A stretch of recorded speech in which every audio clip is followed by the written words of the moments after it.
Movie की शुरुआत होती है और हमें कुछ साल पहले का सीन दिखाया जाता है, जहाँ पर हमें सबसे पहले एक डीमन को दिखाया जाता है और ये डीमन इस दुनिया और नर्क के बीच में एक अजीब सा कनेक्शन बनाना चाहता है। आखिर इन दोनों के बीच में क्या कनेक्शन हो सकता है, ये बात सुनने में थोड़ी सी अजीब लग रही है। ये कनेक्शन बनाना उसके लिए ज्यादा कठिन तो नहीं था, क्योंकि उसकी आंखों में छुपी थी कुछ अनोखी पावर्स, या यूं कहें कि उसके दोनों आंखें बहुत ही ज्यादा शक्तिशाली थीं। डीमन की एक आंख थी ब्लैक कलर की और दूसरी रेड कलर की, और दोनों ही अपनी अपनी जगह पर बहुत ज्यादा पावरफुल थीं। और अब ये डीमन जैसे ही अपने प्रोसेस की शुरुआत करता है, जल्द ही ये बात लॉर्ड बुद्धा को पता चल जाती है। और जैसे ही इस बात की भनक लॉर्ड बुद्धा को लगती है, वो कैसे भी करके इन आँखों को पकड़कर अपनी कैद में करना चाहते थे, क्योंकि लॉर्ड बुद्धा को इस बात का पूरा अंदाजा था कि अगर ये आंखें भागने में कामयाब हो गईं, तो दुनिया में एक तरह का प्रलय आ जाएगा। अब बहुत प्रयासों के बाद लॉर्ड बुद्धा ने काली आंख को तो कैद कर लिया था, लेकिन वहीं दूसरी तरफ रेड आई भागने में कामयाब हो जाती है। जब रेड आई वहाँ से भागती है तो वो 7 दिन तक 7 अलग अलग लोगों की बॉडी में स्टेबल करती है, लेकिन अंत में वो अपने आप को खुद ही लॉर्ड बुद्धा के सामने समर्पित कर देती है, क्योंकि कहीं न कहीं उससे बुद्धा की शक्तियों का अंदाजा था। दोनों एक दूसरे से कभी न मिले, इसलिए उन्होंने रेड आई को वेस्ट के रेगिस्तान में छुपा दिया और ब्लैक आई को ईस्ट के पहाड़ों में, क्योंकि अगर वो दोनों आपस में मिल गयी तो बुरी शक्तियाँ और भी ज्यादा ताकतवर हो जाएंगी। सारा काम हो जाने के बाद लॉर्ड बुद्धा ने अपने शिष्य को बुलाया और उसे भी इस बात के लिए आगाह किया कि उन दोनों आँखों को आपस में कभी न मिलने देना। और अब यहाँ से एक बड़ा टर्नओवर आता है और हमें समय दिखाया जाता है 2005 का, जहाँ पर हम सबसे पहले एक प्रोफेसर को देख पाते हैं, जो कि इस समय रेगिस्तान के बीचों बीच में खड़ा हुआ है। दरअसल उसने भी रेड आई और ब्लैक आई के बारे में बहुत सारी कहानियां सुन रखी हैं और इसकी हकीकत जानने के लिए वो इसी जगह पर आया है, ताकि वो पूरी दुनिया के सामने इस बात की सच्चाई को साबित कर दे कि ये महज एक कहानियां नहीं, ये बिल्कुल हकीकत है। अब रेगिस्तान में बहुत ज्यादा खोजबीन करने के बाद वो जल्द ही रेड आई को फाइंड आउट कर लेता है, लेकिन इस वक्त उस लाल आंख के पास कोई भी पावर नहीं थी। दरअसल काफी सालों से बंद होने के कारण वो पूरी तरह से निर्जीव अवस्था में चली गई थी। उधर प्रोफेसर रेड आई को पाकर तो बहुत ज्यादा खुश था। वो अपनी खुशी सभी लोगों के सामने जाहिर करता है और सबको उस लाल आंख के बारे में बताने की कोशिश करता है, लेकिन प्रोफेसर की किताबी बातों को सुनकर तो सभी उसका मजाक उड़ाने लगते हैं और कोई भी उसकी बात पर बिल्कुल विश्वास नहीं करता। यहाँ तक कि लोग तो उसे पागल करार दे देते हैं। दरअसल वो इस लाल आंख को ढूंढने की काफी सालों से कोशिश कर रहा था, और आज जब वो इस बात की सच्चाई पूरी दुनिया को बताना चाहता है तो कोई भी उसकी बातों पर विश्वास नहीं कर रहा, जिससे दुखी होने के कारण वो अपने आप को कुछ सालों तक एक लैब में कैद कर लेता है और उसी रेड आई पर रिसर्च स्टार्ट कर देता है। अब एक दिन हमें अचानक से आसमान में एक रेड कलर का मून दिखाई देता है, और रेड कलर का मून निकलना थोड़ा सा नेचुरल था। रेड मून निकलते ही प्रोफेसर की खुशी का तो ठिकाना ही नहीं था, क्योंकि वो काफी सालों से इस दिन का इंतजार कर रहा था। दरअसल इस रेड आई को जीवित करने का यही एक दिन था। जिस दिन भी लाल कलर का मून निकलेगा, उसी दिन ये रेड आई ऑटोमेटिकली जीवित हो जाएगी। लेकिन रेड आई को रिवाइव करना अपने आप में खतरा मोल लेना था, लेकिन ये प्रोफेसर तो सच में पूरी तरह से पागल हो चुका था। अब मून के सामने आते ही वो जल्दी से रेड आई को सामने रखता है और कुछ मंत्रों का उच्चारण करते हुए उसमें बहुत सारे लोगों का ब्लड मिला देता है। उसके ऐसा करते ही ग्रेजुअली वो आई अपने आप जीवित होने लगती है, और इससे पहले कि वो आई जीवित होकर खुद ही प्रोफेसर को मार दे, प्रोफेसर खुद ही अपने आप को मार देना चाहता था। लेकिन इससे पहले कि वो खुद को कोई नुकसान पहुंचा पाता, वो रेड आई प्रोफेसर को पूरी तरह से अपने वश में कर लेती है, और अब ये प्रोफेसर पूरी तरह से उस लाल आंख के इशारों पर नाचने लगता है। और अब यहीं से सीन शिफ्ट होता है ब्लैक आई के पास, जिसका रक्षक एक मॉन्क है। उस मॉन्क को जल्द ही इस बात का पता चल जाता है कि रेड आई जीवित हो चुकी है। वो इस बात को लेकर काफी ज्यादा चिंता में डूब जाता है। मॉन्क को जैसे ही इस बात का पता चलता है, वो जल्दी से अपने शिष्य को अपने पास बुलाता है और उसे अपने कमरे में ले जाकर ब्लैक आई और रेड आई के बारे में पूरी कहानी बताता है। वो उसे ये भी बताता है कि रेड आई जीवित हो चुकी है और जल्द ही वो अपने सारे पड़ाव को पार करके यहाँ तक पहुँच जाएगी, क्योंकि वो किसी भी हाल में ब्लैक आई से अपना मिलन करना चाहती है। और अगर ये दोनों आपस में मिल गए तो इनकी बुरी शक्तियाँ दोगुनी हो जाएंगी और ये पूरी पावर डीमंस के हाथ में आ जाएगी, जिसके परिणाम स्वरूप डीमंस ही इस दुनिया को अपनी शक्तियों से चलाएंगे। मॉन्क बताता है कि ये आई 7 अलग अलग लोगों को सबसे पहले अपने वश में करने की कोशिश करेगी और फिर 8वीं रात वो ब्लैक आई के पास पहुंच जाएगी। मॉन्क कहता है कि वो जिन लोगों को भी अपने वश में करेगी, अगर उनमें से हमने किसी को भी मार दिया तो डीमंस की शक्तियाँ बिल्कुल ना के बराबर हो जाएंगी, यानी कि रेड आई की शक्तियाँ पूरी तरह से धूमिल पड़ जाएंगी।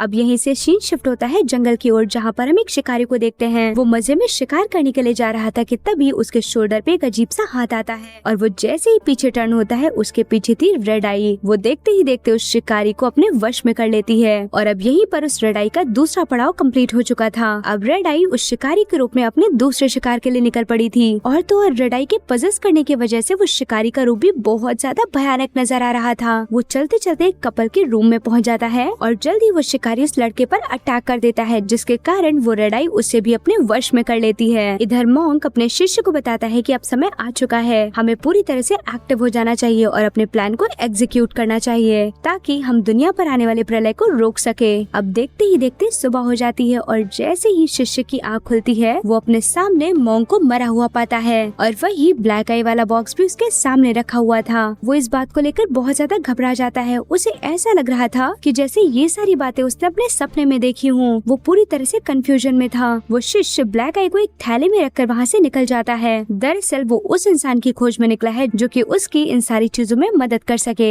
वहीं दूसरी तरफ हमें ये पता चलता है उस कपल में से लड़के का मर्डर हो चुका है और वो लड़की वहाँ से गायब है। इधर वो शिष्य पाक की खोज में निकला है क्योंकि वही एक ऐसा इंसान है जो उसके इन सब में मदद कर सकता है। वो कुछ दूर चलने के बाद एक स्टेशन पर बैठ जाता है, लेकिन तभी थोड़ी ही देर में उसका ब्लैक आई वाला बॉक्स वहाँ से गायब हो जाता है और तो और उसके सामने बैठी लड़की जिसका नाम किम था वो भी अचानक से वहाँ से गायब हो चुकी थी। ब्लैक आई बॉक्स के गायब होने से वो बहुत ज्यादा परेशान हो जाता है। वो अब जल्दी से वहाँ से भागता है और ढूंढते ढूंढते पार्क को उसके घर तक पहुँच जाता है, लेकिन इस वक्त वो पार्क वहाँ पर मौजूद नहीं था, इसलिए वो उसका इंतजार करने लगता है। अब जैसे ही पार्क वहाँ पर आता है वो मॉन्क द्वारा कही गई सारी बातों को पार्क को बता देता है और उसके हाथ में एक और चीज को रखता है और उसे बताता है ये मॉन्क ने मुझे आपको देने के लिए कहा था और इस वक्त उनकी डेथ भी हो चुकी है। जिसे सुनते ही पार्क थोड़ा सा हैरान हो जाता है। पार्क जैसे ही उससे ब्लैक आई के बारे में पूछता है वो शिष्य उसे बताता है कि ब्लैक आई का बॉक्स कहीं गायब हो चुका है। वहीं दूसरी तरफ पुलिस को लगातार लोगों की डेड बॉडीज मिल रही थी और डिटेक्ट करने पर यह पता चलता है कि जिनकी भी मौत हो रही है उनकी मौत बिल्कुल सिमिलर तरीके से हो रही है, यानी कि सभी की बॉडी में वही अजीब तरीके के निशान हैं। पुलिस इस बात से बहुत ज्यादा हैरान रह जाती है और वो जल्द ही एक्टिव मोड में आकर अपनी खोजबीन को जारी रखती है।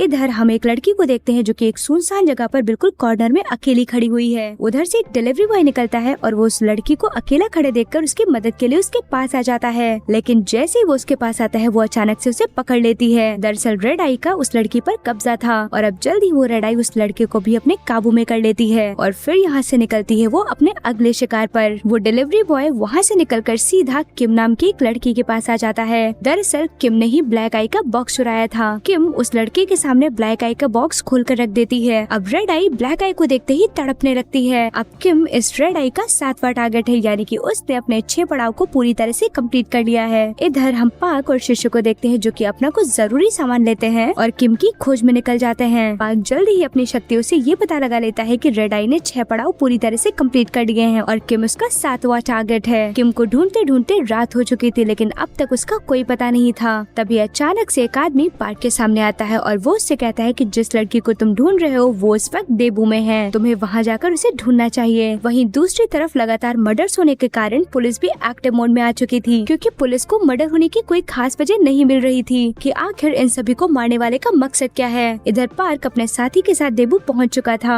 और वो दोनों अलग अलग डायरेक्शन में जाकर किम को ढूंढने का फैसला करते हैं। तभी वो शिष्य लड़की को ढूंढते हुए एक जगह से गुजर रहा था और वहीं पर उसे एक अजीब सा खंडहर दिखाई देता है। वहीं अंदर एक लड़की मौजूद थी जो कि लगातार उस शिष्य को अंदर बुला रही थी। दरअसल ये वही लड़की थी जिसने ब्लैक आई को चुराया था। वो शिष्य को उस लड़की के बारे में बताता है। किम तो उसके सामने थी, लेकिन फिर भी शिष्य उसे नहीं पहचान पा रहा था। वो लड़की शिष्य को देखकर थोड़ा सा मुस्कुराती है और उससे कहती है मुझे पता है तुम किसे ढूंढ रहे हो। वो उससे कहती है इस वक्त रेड आई कहाँ है मैं जानती हूँ, और वो शिष्य को उसी लड़की के बारे में बताती है जिसकी बॉडी में इस वक्त वो रेड आई मौजूद है। शिष्य ये सब कुछ बताने के लिए जल्दी से वहाँ से बाहर भागता है। वहीं दूसरी तरफ पुलिस भी लगातार मर्डरर को ढूंढ रही थी। पुलिस का शक लगातार पार्क पर जा रहा था। पार्क की नजर जैसे ही पुलिस वालों पर पड़ती है वो उनसे बचकर वहाँ से भागता है, क्योंकि उसे पता था कि अगर पुलिस ने उसे पकड़ लिया तो उसका ये मिशन फेल हो जाएगा। भागते हुए उसे रास्ते में शिष्य मिल जाता है। शिष्य जल्दी से पार्क को सारी इन्फॉर्मेशन दे देता है। शिष्य पार्क को ये भी बताता है कि जब मैं रास्ते में आ रहा था तो मुझे एक लड़की मिली जो कि दिखने में बहुत अजीब सी लग रही थी और मुझे पूरा यकीन है कि इस वक्त वो रेड आई उसी लड़की के अंदर है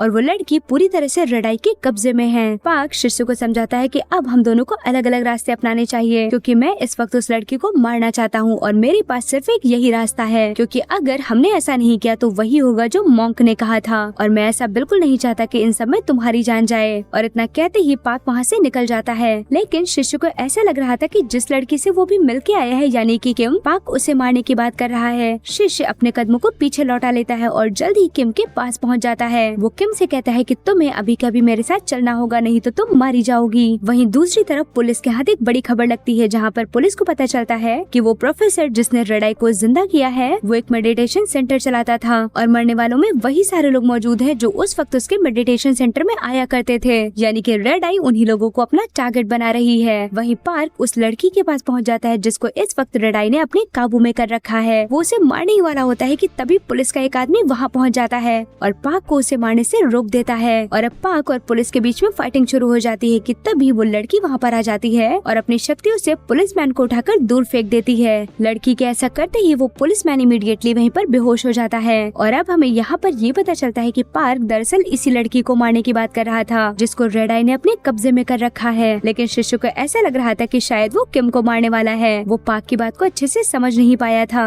ऐसा करते ही वो रेड आई पार्क की नजरों से वहाँ से भागने लगती है। अब पार्क अपनी कुल्हाड़ी पर ब्लड से कुछ मंत्र लिखता है और उस लड़की को मारने के लिए उसका पीछा करने लगता है। तभी सामने से एक गाड़ी आती है और ये गाड़ी थी पुलिसमैन के असिस्टेंट की। वो लड़की ड्रामा करते हुए जल्दी से उसके पास पहुँचती है और पुलिसमैन को बताती है कि ये आदमी मुझे मारना चाहता है और वो पुलिसमैन के पीछे छुपने लगती है। ऐसा देखते ही वो पार्क के ऊपर गन तान देता है, लेकिन तभी लड़की अपने एक्टिव मोड में आ जाती है और मौका पाते ही पुलिसमैन के ऊपर हमला कर देती है। कहीं न कहीं रेड आई को ना चाहते हुए भी उस पुलिसमैन पर अपना कब्जा करना पड़ता है और जैसे ही वो पुलिसमैन को काबू करती है लड़की की ऑटोमेटिकली डेथ हो जाती है। पार्क पुलिसमैन को देखते ही ये समझ जाता है कि इस वक्त उसका शिकार उसके सामने खड़ा हुआ है। अब वो पुलिसमैन अपने डेंजर रूप में आकर पार्क पर गन पॉइंट कर देता है। पार्क को पता था कि इस वक्त इसे मारना ठीक नहीं है, इसलिए जल्दी वो वहाँ से निकलने का फैसला करता है। वो एक बस स्टेशन पर बैठकर बस का इंतजार करने लगता है कि तभी उसके सामने वही मॉन्क प्रकट हो जाता है जो कि उस समय मर चुका था। वो मॉन्क पार्क को बताता है कि रेड आई अपने आखिरी पड़ाव पर पहुंच चुकी है, यानी कि पूरे के पूरे 7 दिन बीत चुके हैं और 8वें दिन पर रेड आई ब्लैक आई से मिल जाएगी और इससे पहले कैसे भी करके तुम्हें उसे रोकना होगा।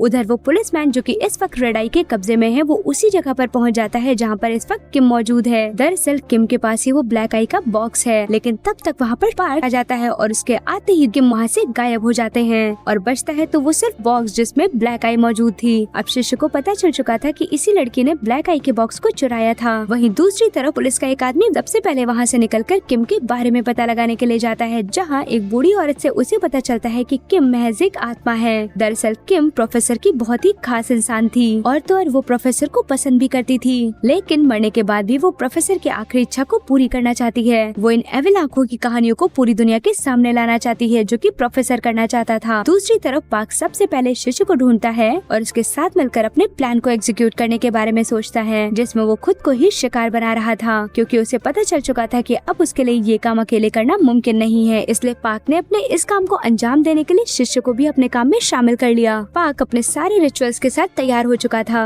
वहीं वो शिष्य को पेड़ के पीछे छुपा देता है। अब वो जल्द ही मंत्रों का उच्चारण शुरू कर देता है और उच्चारण करते ही वो पुलिसमैन जिसके अंदर इस वक्त रेड आई मौजूद है वो ऑटोमेटिकली उसके पास आ जाता है। दरअसल पार्क ने शिष्य को पहले ही बता दिया था कि वो रेड आई मेरे पास जरूर आएगी और मुझे अपने काबू में करने की कोशिश करेगी और जैसे ही वो मुझे काबू करेगी तुम बिना सोचे समझे इस कुल्हाड़ी को मेरे ऊपर चला देना। तभी वो पुलिसमैन लगातार उसके पास बढ़ने लगता है और पार्क के करीब पहुँचते ही उसके कानों में कहता है कि मुझे तो तुम्हारी कोई जरूरत नहीं है, मैं तुम्हारे अंदर कभी नहीं आऊंगी, क्योंकि मुझे पता है कि तुम मेरे ऊपर हावी हो सकते हो, तुम्हारे अंदर कुछ ऐसी शक्तियाँ हैं और ऐसा मैं कभी नहीं होने दे सकती। उसकी इन बातों को सुनकर पार्क पूरी तरह से हैरान रह जाता है। वो रेड आई उससे ये भी कहती है कि मुझे तो उस इंसान के पास जाना है जो कि ब्लैक आई का असली रक्षक था और अब यहाँ पार्क को इस बात का पता चलता है कि ब्लैक आई का असली रक्षक शिष्य है और इसीलिए अब रेड आई किसी भी हाल में शिष्य को अपने कब्जे में करने की कोशिश करना चाहती है। वो पुलिसमैन पार्क के हाथों में गन देता है और उससे कहता है कि तुम अभी के अभी अपने आप को मार लो, क्योंकि ये हमारा और शिष्य का मामला है। लेकिन पार्क तो उसकी तरफ ही गन पॉइंट कर देता है, जिसके कारण वो बहुत ज्यादा नाराज हो जाता है और अब वो रेड आई वाला आदमी अपनी ताकत को दोगुनी करके पार्क को मारने लगता है। वहीं पार्क चिल्लाते हुए शिष्य से कहता है कि तुम यहाँ से भाग जाओ, तुम्हारे लिए यहाँ खतरा है। पाक की ये बात सुनते ही शिष्य वहाँ से भाग निकलता है। उसे भागते देखकर रेड आई भी उसके पीछे पड़ जाती है और जल्द ही वो उसे पकड़ भी लेती है। पाक भी उसका पीछा करते हुए आता है।